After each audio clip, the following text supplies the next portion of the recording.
মায়ের মহামন্ত্র ভালোবাসাই তো আমাদের আসল। ভবতারিণীর কাছে ঠাকুর প্রার্থনা করেছিলেন, মা আমায় শুকনো সাধু করিসনি। বুঝিবা ঠাকুরের শঙ্কা ছিল শুকনো সাধু যে অতি সহজেই হৃদয়হীন হয়ে যেতে পারে, কারণ অনাসক্তি চর্চার একটি সহজ প্রবণতা ওই দিকে রয়েছে। আর তা যদি হয়, ঈশ্বরের বজ্র আর নিয়ম শৃঙ্খলা ছাড়া বিশ্বে আর থাকে কি? তাই অবতীর্ণ ভগবানের ধর্ম সংস্থাপন ও জীবোদ্ধারে শ্রীরামকৃষ্ণ সংঘরূপী যে মাতৃ আবির্ভাব, তাঁর বাণী প্রকাশ দিলেন শ্রীমা। ভালোবাসাই তো আমাদের আসল।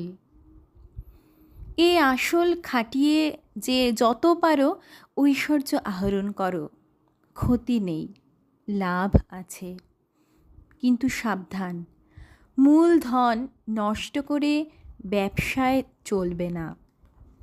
ভালোবাসাই তো আমাদের আসল। এই মহামন্ত্র শ্রীমা নিজের ভাবে নরেন্দ্র থেকে আরম্ভ করে সকলকে শিক্ষা দিলেন। মানব সভ্যতায় শ্রীরামকৃষ্ণের ও শ্রীরামকৃষ্ণ সংঘের মৌলিক অবদানটি। এই মন্ত্রে শ্রীরামকৃষ্ণের পাবনী শক্তি নিষ্কাশিত হয়ে আবির্ভূতা হয়েছেন এমন একটি অতি সহজ সরল রূপে যে অনায়াসে এর গুরুত্ব গাম্ভীর্য আমাদের দৃষ্টি এড়িয়ে যেতে পারে। তবে সৌভাগ্যবশে শ্রীমায়ের অপার করুণা ও অভাবনীয় ক্ষমার আশ্রয়ে ধর্ম নতুনভাবে আবির্ভূত হলেন এক ধর্মসংঘে। তাঁর মাতৃহৃদয়ে লালিত ধর্মানুশাসনের সে কি অভিনব প্রেমকান্ত বয়ান! শ্রীমা তখন কলকাতায় 10-2 নম্বর বোসপাড়া লেনের বাড়িতে আছেন। চুরি করার অপরাধে মঠের এক ভৃত্যকে স্বামীজি তাড়িয়ে দিয়েছেন। নিরুপায় বেচারা কেঁদে মায়ের আশ্রয় নিল। মা তাকে বাড়িতে রেখে স্নানাহার করালেন। সেদিনই বিকেলে স্বামী প্রেমানন্দ শ্রীমাকে প্রণাম করতে এলে মা তাকে বললেন, দেখো বাবুরাম, এ লোকটি বড় গরিব, অভাবের তাড়নায় ও রকম করেছে, তাই বলে নরেন ওকে গালমন্দ করে তাড়িয়ে দিলে। সংসারে বড় জ্বালা। তোমরা সন্ন্যাসী, তোমরা তো আর কিছু বোঝো না, একে ফিরিয়ে নিয়ে যাও। প্রেমানন্দজি বোঝাতে চাইলেন যে এতে স্বামীজি রুষ্ট হবেন। মা তখন উত্তেজিত কণ্ঠে বললেন, আমি বলছি নিয়ে যাও। সন্ধ্যার প্রাক্কালে ওই ভৃত্যকে সঙ্গে নিয়ে প্রেমানন্দ মঠে ঢুকবা মাত্র স্বামীজির গর্জন শুনতে পেলেন, বাবুরামের কাণ্ড দেখো, ওটাকে আবার নিয়ে এসেছে। প্রেমানন্দজি তখন সরল কথা খুলে বলায় স্বামীজি আর দ্বিরুক্তি করলেন না। যিনি ঈশ্বরের মাতৃত্বের বিগ্রহধারিণী, তার আদালতের বিচারধারা আলাদা। এখানে অপরাধের সাজা নয়, অপরাধ করতে জীব কেন প্রেরিত হয় সে কারণের সব প্রেম অপনোদন। এটি দেখা বোঝা সম্ভব যে শ্রীমায়ের এ কর্মের মর্মে রয়েছে একটি আপাত অনাগত মানব সভ্যতার সূচনা। এই সভ্যতাটি হচ্ছে ঈশ্বরের মাতৃত্ব ভিত্তিক। এটি হবে একটি ক্ষতিকর ভ্রান্তি যদি কেহ ভাবেন যে মায়ের এই কর্মটি আকস্মিক অচিন্তিত ও বিচ্ছিন্ন ভাবালুতার প্রকাশই শুধু নয়, এটি একটি বিপজ্জনক প্রশ্রয়।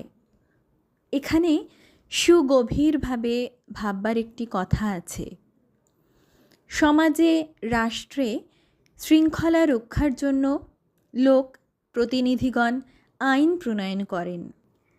এই শৃঙ্খলা রক্ষা যে অতি আবশ্যক এ বিষয়ে দ্বিমত বড় নেই, কিন্তু তলিয়ে দেখলে বোঝা যাবে যে গোষ্ঠী স্বার্থ রক্ষার জন্য, নিজেদের চর্ম রক্ষার জন্য সমাজ অপরাধীকে অকাতরে নির্মম শাস্তি বিধান করেন বা চিরতরে পরিহার করেন। প্রশ্ন উঠছে, অপরাধ ও অপরাধী সৃষ্টি করাতে সমাজের কোনো দায়িত্ব আছে কি না? যদি থেকে থাকে সমাজ অপরাধীর কাছে তা স্বীকার করবেন কি না ও দায়িত্ব পালন না করার জন্য প্রায়শ্চিত্ত ও সত্যাগ্রহ করবেন কি না, প্রশ্নগুলি সমাজকে অপ্রস্তুত করার জন্য করা হচ্ছে না, প্রস্তুত করার জন্য করা হচ্ছে। একটু হৃদয়বত্তার অনুশীলন করলেই বোঝা যাবে, একটি চোরের পক্ষ লয়ে বিশ্বের বিচারকহীন সর্বোচ্চ আদালতে শ্রীমায়ের এই যে অভিযোগ উক্তি, সংসারে বড় জ্বালা, তোমরা সন্ন্যাসী, তার কিছু বোঝো না, এতে ঈশ হৃদয়ের একটি কি গভীর বেদনা কম্পিত হয়েছে। তাই শ্রীমা লোকাচার, গতানুগতিক নীতি, আইন সব সম্পূর্ণরূপে উপেক্ষা করে বাবুরাম মহারাজকে বজ্রাদেশ করলেন, তস্কর ভৃত্যকে মঠে লয়ে গিয়ে কাজে বহাল রাখতে। বিবেকানন্দের বৈপ্লবিক মন শ্রীমায়ের এই অসমসাহসিক ও বেপরোয়া নবনীতি ব্যবস্থা লক্ষ্য করে সেদিন নিশ্চয় স্তম্ভিত হয়েছিলেন।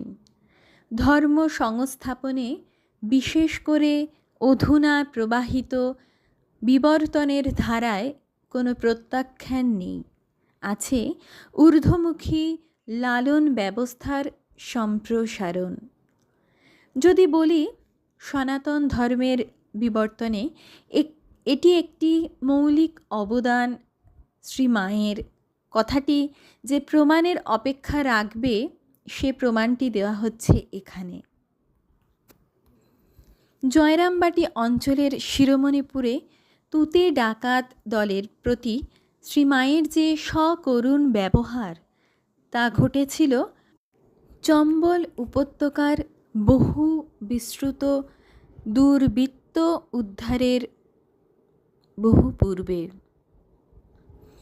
শিরোমণিপুরের মুসলমান ডাকাতদের সম্মুখে সর্বাশ্রয় দায়িনী শ্রীমা শ্রী ভগবানের করুণার আশ্রয় প্রশ্রয় অঙ্গনখানি খুলে দিলেন এমনভাবে যে এ কর্মের ভিতর দিয়ে ধর্মের মর্মের একটি সৃজনী সম্ভাবনার অভিনব প্রকাশ হল। এমন নজির পুঁথিতে নেই যে শ্রীমা একদিনও ওদের বলেছেন, তোমরা ডাকাতি করো না। অন্নপূর্ণার আগে অন্নের ব্যবস্থা, পরে নীতি ব্যবস্থা। অভাবে স্বভাব নষ্ট হয়। সমাজ অভাব নিরসনে যত্নপর না হয়ে যদি নষ্ট স্বভাবের জন্য শুধু বলে, ওকে জেলে পুরে রাখো, ওকে ছেঁটে বাঁধ দাও, ওকে কষে বাঁধো, ওকে পিষে মারো, ওকে ঝুলিয়ে দাও, ও অধুনা যদি না পারো তো ওর চোখ উপড়ে ফেলো, অন্তত হাঁটু ভেঙে দাও, তাতে জগতে সৎপুরুষের সংখ্যা বাড়বে না, আপদ বাড়বে বই কমবে না। মা বাইরের নষ্ট স্বভাবকে চেয়েও দেখতেন না। তার মূল মন্ত্র ছিল, দোষ তো মানুষের লেগেই আছে, কি করে যে তাকে ভালো করতে হবে তা জানে কজনে। তিনি দেখতেন সকলের অন্তরের জ্যোতির্ময় আত্মাকে, তা না হলে কি করে এই অত্যাশ্চর্যা অতুলনীয়া সমদর্শিনী বলতে পারতেন আমার শরৎ অর্থাৎ শারদানন্দজি যেমন ছেলে এই আমজাদও তেমন ছেলে। কোন কবে কৃষ্ণ ভগবান শিক্ষা দিয়েছিলেন? বিদ্যা বিনয় সম্পন্নে ব্রাহ্মণে গৌরী হস্তিনী শুনি চৈব স্বপাকে চ পণ্ডিতা সমদর্শিনঃ। বিদ্যা বিনয় যুক্ত ব্রাহ্মণে, চণ্ডালে, গো, হস্তি ও কুক্কুরে আত্মবিদ পণ্ডিতগণ সমদর্শী। শাস্ত্রের এই সব শাশ্বত বাণী বিস্মৃতির গহন গুহায় যেন নিদ্রিত ছিলেন। শ্রীমায়ের হৃদয়ানুভূতির স্পর্শে আবার জেগে উঠে বসে প্রাণ স্পন্দনে প্রেম সম্মাহনে পূর্ণ মহিমান্বিত হলেন। ব্যবহারিক দিক থেকে, অর্থনৈতিক দিক থেকে মা কী করলেন শিরোমণিপুরের ডাকাতদের জন্য তাও প্রণিধানযোগ্য।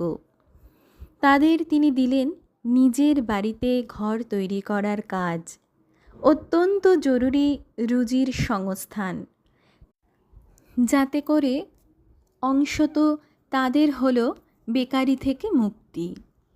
তাদের দিলেন সম্পূর্ণ মাতৃবিশ্বাস, অপরিসীম স্নেহ আর তার নিজের পাবনী হস্তের সেবা। অভাবনীয়, সত্যি অভাবনীয়। অভাব বিড়ম্বিত নষ্ট স্বভাবদের দিয়ে দেখো না রুজি, বিশ্বাস, প্রেম আর সেবা কি হয় সমাজের। সংস্কার কুণ্ঠ আত্মীয়দের সজোর আপত্তি তিরস্কারে বিপর্যস্ত করে ঠাকুরের জন্য আনিত ডাকাতদের নৈবেদ্য সাগ্রহে গ্রহণ করে প্রভুকে ভোগ দিলেন। ঠাকুর কি করে সে ভোগ গ্রহণ না করেন? শ্রীমায়ের জ্বলন্ত চরিত্রের মাধ্যমে ঈশ্বরের মাতৃত্বের এই লীলা বিস্তার সনাতন ধর্মের মর্মমূলে যে এক প্রেম সজীব বিপ্লবকে স্তম্ভিত করে রেখেছে, সেদিকে এ কালের মনীষা সম্পন্ন সমাজ দার্শনিকদের দৃষ্টি আকর্ষণ করে বলি, শুনুন অশনি সংকেত। শ্রীমায়ের এই ঈশ মাতৃত্ব যত্রতত্র প্রকাশ পেয়েছে সহজ সঞ্চরণে, ঘরে বাইরে, পথের পাশে, তেঁতুল তলায়। পতিত মানুষ, ভ্রষ্টা নারী, সামান্যাখ্যা পশুপ্রাণী কেউই তার পাবনী ধর্মাশ্রয় থেকে বঞ্চিত হয়নি।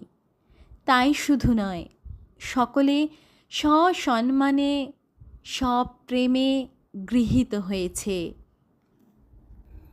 একদিন কুয়ালপাড়া জগদম্বা আশ্রমে তেঁতুল তলায় চৌকির ওপর মা বসে আছেন। এমন সময় পল্লীর এক ডোমের মেয়ে এসে কেঁদে পড়ে মায়ের কাছে নালিশ করলে যে তার উপপতি তাকে অকস্মাৎ ত্যাগ করেছে। তার জন্য সে সব ছেড়েছিল, কিন্তু এখন সে যে একেবারে অসহায়। মেয়েটির দুঃখের কাহিনী শুনে মা ডোমটিকে ডাকিয়ে এনে সস্নেহে বললেন, ও তোমার জন্য সব ফেলে এসেছে। এতদিন তুমি ওর সেবাও নিয়েছ, এখন ওকে ত্যাগ করলে তোমার মহা অধর্ম হবে, নরকেও স্থান পাবে না। এক নিবিড় তিমিরাচ্ছন্ন গৃহে ধর্মের কি অভিনব অনির্বাণ সোনালি আলোটি জ্বাললেন মা। পতিতা ও ব্যভিচারিণীকে ধর্মচ্যুতি থেকে রক্ষা করলেন। শ্রীমায়ের কথায় লোকটির মন বিগলিত হলো, তার ধর্মলাভ হলো। মেয়েটিকে নিয়ে সে ঘরে ফিরে গেল। নরক থেকে নির্মুক্ত হলো তারা। পতিতাকে এমন ধর্ম সম্মান কে কবে দিয়েছে, যে অধোগামিতায় গড়িয়ে এসে যেখানেই পড়ুক না কেন সেখান থেকেই মা তাকে সস্নেহে সসম্মানে তুলে এনে তাকে দিয়েছেন এমন এক অনাস্বাদিত গৌরব, যা পাপীর ভাগ্যে যুগ যুগান্তে কদাচিৎ মেলে। আর সেই গৌরবের নবালোকে পাপীর জীবনে এক নতুন দিগন্ত উদ্ভাসিত হয়। এই হল ধর্মস্য গুপ্তায় ঈশ্বরের মাতৃত্ব প্রকাশ। এই প্রকাশের করুণালহরী বৈষম্য বিচারে কুণ্ঠিত না হয়ে ছড়িয়ে পড়ে আছে সকল জীবের প্রয়োজন ভূমিতে। সকল জীবের প্রয়োজন বুঝতে পারার মেধা ও হৃদয় শুধু অসাধারণ ব্যক্তিত্বে সম্ভবে। মা দেখতে ছিলেন সাধারণ নারীর মতো, কিন্তু তাতে প্রজ্ঞা ও প্রেমের এমন এক অত্যাশ্চর্য সমন্বয় সাধিত হয়েছিল যে সমদর্শন ও সমানুভবতা তাঁর অতি সহজ অবস্থাতে পরিণত হয়েছিল। দুটো কাক কোত্থেকে দুপুরে এসে গাছের ডালে বসে কাঁ কাঁ রবে রাধুকে বিরক্ত করত। মা তখন রাধুকে নিয়ে কোয়ালপাড়া আশ্রমে রয়েছেন। কাকের জন্য জগদীশ্বরের কখনো কি ভাবনা হয়? মায়ের কিন্তু হয়েছিল। একদিন মা বলছেন, সেই কাক দুটি কদিন এ সময়ে এসে ওই গাছে বসে বড় চিৎকার করত, রাধুও বিরক্ত হতো। কিন্তু কই, আজ কদিন থেকে সেগুলিকে আর দেখতে পাইনে। মা ওই কথা বলতে না বলতে কাক দুটি এসে গাছে ডেকে উঠল। শ্রীমা হেসে হ্যাঁ বাবা বলে ওদের শুভাগমন ও শুভ সম্ভাষণ সমর্থন করলেন। শ্রীমা হেসে হাঁ বাবা বলে ওদের শুভাগমন ও শুভ সম্ভাষণ সমর্থন করলেন। কি করে বলবো, কাক দুটি মায়ের ভাষার মর্মার্থ বুঝতে পারেনি। কোয়ালপাড়ায় জগদম্বা আশ্রমে অবস্থানকালে শ্রীমাতে সর্বজননীর ভাবটি এমনভাবে প্রকটিত হয়েছিল যে তিনি কখন কার জন্য ভাবান্বিত হতেন আর কেনই বা, তা সাধারণের বোধের অগম্য ছিল। 1326 সালের আষাঢ় মাসে কোয়ালপাড়াতে কয়েকদিন খুব বৃষ্টি হয়েছে। একদিন রাত্রি প্রায় 10টায় কয়েকজন গাছতলায় বসে আছেন।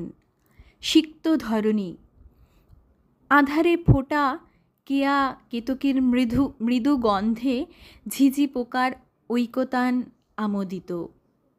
শ্রীমা অকস্মাৎ বললেন, দেখো সেই শিহরের পাগলটা কই, অনেক দিন আসেনি, বদ্ধ পাগল। গান টানগুলি কিন্তু বেশ গায়, কিন্তু বড় ভয় করে বাবা, পাছে এখানে চেঁচিয়ে মেচিয়ে ওঠে। নবাসনের বউ অনুযোগ করলেন, আর তার নাম কেন মা, যদি এখন এসে পড়ে এই রাত্রিবেলায়? মা বললেন, কে জানে মা। হ্যাঁ, তুমিও যেমন এই বাদলে নদী পার হয়ে কি করে আসবে। এ কথা শেষ হতে না হতে পাগল একটা টোকা মাথায় নিয়ে এক বোঝা সজনে শাক বগলে করে এসে হাজির হয়ে মাকে বললে, তোমার জন্য সজনে শাক নিয়ে এনু। নবাসনের বউ ভয়ে বাড়ির ভিতর গিয়ে দরজায় খিল দিলেন। মা বললেন, যা যা, এত রাত্রে গোল করিস নে। সে উত্তর দিলে, এখন যাব কি করে, নদীতে বান যে। বরদা মহারাজ প্রশ্ন করলেন, তবে এলি কি করে? সে বললে, সাঁতরে পার হয়ে এসেছি। মা তখন তাকে অতি মিষ্ট স্বরে বললেন, লক্ষ্মীটি, গোল করিস নে। পাগল অমনি ধীরে ধীরে চলে গিয়ে অন্ধকারে মিলিয়ে গেল। বিশ্বকুটুম্বে ভরা যার ঘর, তার ছন্ন ছাড়া আপনজনেরা যখন এই রাত নিবিড়ে সজনে পাতার নৈবেদ্য নিয়ে হাজির হয়, তখন শ্রীমায়ের এই যে হৃদ নিংড়ানো মিষ্টি বাণী, লক্ষ্মীটি গোল করিস নে, জগতের সাহিত্যে এই বিশ্ব ঔদার্যের তুলনা কোথায়? ঈশ্বরের মাতৃত্ব প্রকাশ শুধু মহতের লালনে নয়, বাতুলের প্রশ্রয়েতেও। বদ্ধ পাগল গান টানগুলি কিন্তু বেশ গায়। কি অপূর্ব প্রশস্তি! জগদম্বা কিনা সৃষ্টির কোনো বৈগুণ্যকেই যে প্রত্যাখ্যান করতে পারেন না। তাই যে টক আমগুলি কেউ মুখে দিতে পারে না, সেগুলিও ভালো টক টক মিষ্টি মিষ্টি লাগে। পাগলটা হয়তো এত সব ভাবতে বসেনি, কিন্তু জানতো তাকে যেতে হবে এই ক্ষণে। সাপ, ব্যাঙ, ভূত, প্রেত, পেছল পথ, আধারে জনশূন্যতা, আষাঢ়ের স্ফীত নদীর বুক সাঁতরে সজনে পাতার নৈবেদ্য রেখে আসতে ওই পাবনী পাদমূলে। সে জানত না পূজার এ শুভক্ষণ কিনা। নৈবেদ্য রেখে প্রসাদ চায়নি। আধার থেকে এসে আধারেই আবার ফিরে গেল। কিন্তু দেখে গেল সেই শ্রী মাকে, যিনি বিশ্বের কোটি কোটি জীবের মধ্যে ওই ক্ষণে ওই স্থানে শুধু তার জন্যেই বসেছিলেন। ওই পাগলটি এই জানাটুকুর তৃপ্তি নিয়ে যে ফিরে গেল, এই কথাটি মায়ের কৃপায় হলপ করেই বলা চলে। রাধু যে একটি বিড়াল পুষেছিল, শ্রীমা তার জন্য 1 পোয়া দুধের বন্দোবস্ত করেছিলেন। সে অভয়ার অভয় পদে নির্ভয়ে শুয়ে থাকত। অপরের সন্তোষ বিধানার্থ লাঠি নিয়ে মা তাকে কখনো কখনো ভয় দেখালে সে মায়েরই চরণে আশ্রয় নিত। মা হেসে লাঠি ফেলে দিতেন। উপস্থিত সহাস্য সকলেই এই কৌতুক উপভোগ করতেন। বিড়ালের স্বভাব চুরি করে খাওয়া। যত ভালো খাবারেরই পর্যাপ্ত ব্যবস্থা করো না কেন, কিছু চুরি করে না খেলে তার তুষ্টি কিছুতেই হয় না।